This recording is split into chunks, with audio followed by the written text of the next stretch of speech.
ಭಾರತದ ಖ್ಯಾತ leg spinner ಮಾಜಿ ಆಟಗಾರ ಸುನಿಲ್ ಜೋಶಿ ನಮ್ಮ ಜೊತೆ ಇದ್ದಾರೆ. ಬನ್ನಿ ಅವ್ರು ಕೇಳೋಣ ಭಾರತ ಟೆಸ್ಟ್ ಸ್ಥಿತಿಗತಿ ಹೇಗಿದ್ದಾವೆ ಮತ್ತು ಮುಂದಿನ ಸವಾಲುಗಳೇನು.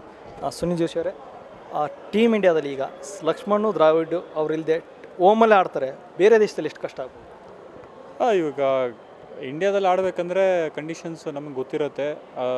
ಇಲ್ಲೂ ಕಷ್ಟ ಇರುತ್ತೆ, ಕಷ್ಟ ಅಂತ ಇರಲ್ಲ ಅಂತಿಲ್ಲ. ಬಟ್ ಇದೇ ಪ್ಲೇಯರ್ಸು ಹೊರಗಡೆ ಹೋಗಿ ಎಷ್ಟೊತ್ತು ಯಾವ ಸಿಚುವೇಶನ್ಗೆ ಯಾವ ಕಂಡೀಷನ್ಗೆ ಅಡಾಪ್ಟ್ ಮಾಡ್ಕೊಳ್ತಾರೆ ಅಂತೇಳಿ ಸ್ವಲ್ಪ ಕಷ್ಟ ಆಗುತ್ತೆ.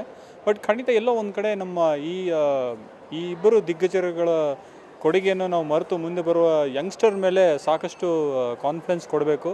ಬಟ್ ತಾಳ್ಮೆನೂ ತೋರಿಸ್ಬೇಕಾಗುತ್ತೆ. ಯಾಕಂತಂದರೆ ಇವರು 95, 96 ಬಂದಾಗಲೂ ಸಾಕಷ್ಟು ಇವ್ರ ಮೇಲೆ ಭಾರ ಇತ್ತು.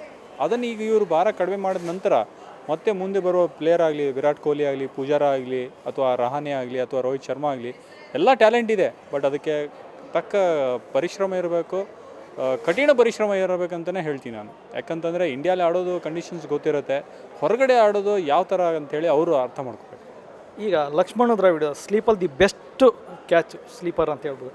ಅದೇ ಒಂದು ವೇಳೆ ಈಗ ಅವರಿಲ್ಲ, ಒಬ್ಬ ಸ್ಪಿನ್ನರ್ ಆಗಿ ನೀವು ಯೋಚನೆ ಮಾಡೋದು ಎಷ್ಟು ಕಷ್ಟ ಆಗುತ್ತೆ ಅದು? ಇಲ್ಲ, ಯಾವುದೇ ಒಬ್ಬ ಫೀಲ್ಡರು ಕ್ಯಾಚಿಂಗ್ ಪೊಸಿಷನ್ನು ಸಿಕ್ಕಾಪಟ್ಟೆ ಇಂಪಾರ್ಟೆಂಟೇ ಆಗುತ್ತೆ. ಯಾಕಂತಂದರೆ ಇವಾಗ ಲಕ್ಷ್ಮಣ್ ಆಗಲಿ ಅಥವಾ ದ್ರಾವಿಡ್ ಆಗಲಿ ಸಾಕಷ್ಟು ಕ್ಯಾಚ್ಗಳನ್ನು ಹಿಡಿದ್ದಾರೆ. ಅದೇ ಥರ ಇವಾಗ ಸೇವಾಗ್ನೂ ಹಿಡಿದಿದ್ದಾರೆ.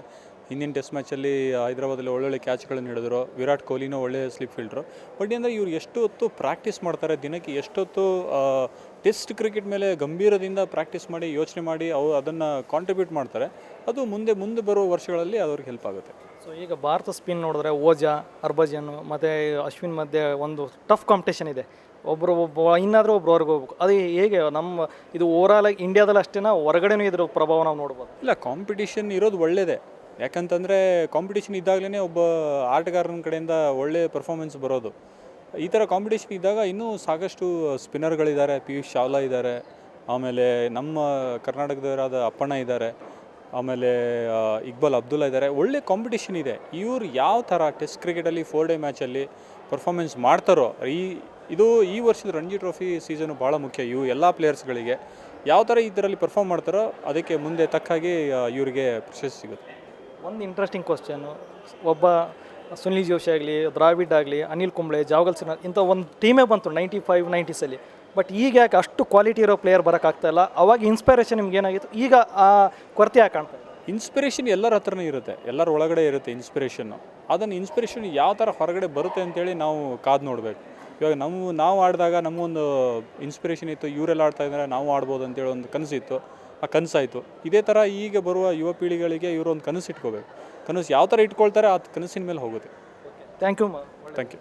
ಇದು ಸುನಿಲ್ ಜೋಶಿ ಅವರ ಮಾತು. ಅವ್ರು ಹೇಳೋ ಪ್ರಕಾರ ಕನಸುಗಳನ್ನು ಕಾಣಬೇಕು, ಅವನ್ನ ನಿಜಪಡಿಸ್ಕೋಬೇಕು, ಮತ್ತು ತುಂಬ ಒಳ್ಳೆಯ ಎಫರ್ಟ್ ಹಾಕೋದ್ರಿಂದ ಅದರಿಂದ ಒಳ್ಳೆಯದಾಗುತ್ತೆ, ಮತ್ತು ತುಂಬ ಒಳ್ಳೆ ಟೀಮ್ ಆಗುತ್ತೆ, ಮತ್ತು ಒಳ್ಳೆ ಪ್ರದರ್ಶನ ನೀಡ್ಬೋದು, ಮತ್ತು ಟೀಮ್ ಕನ್ಸಿಸ್ಟೆನ್ಸ್ ಆಗಿ ತುಂಬ ಚೆನ್ನಾಗಿ ಮಾಡ್ತಾರೆ ಅಂತ ಹೇಳ್ತಾರೆ.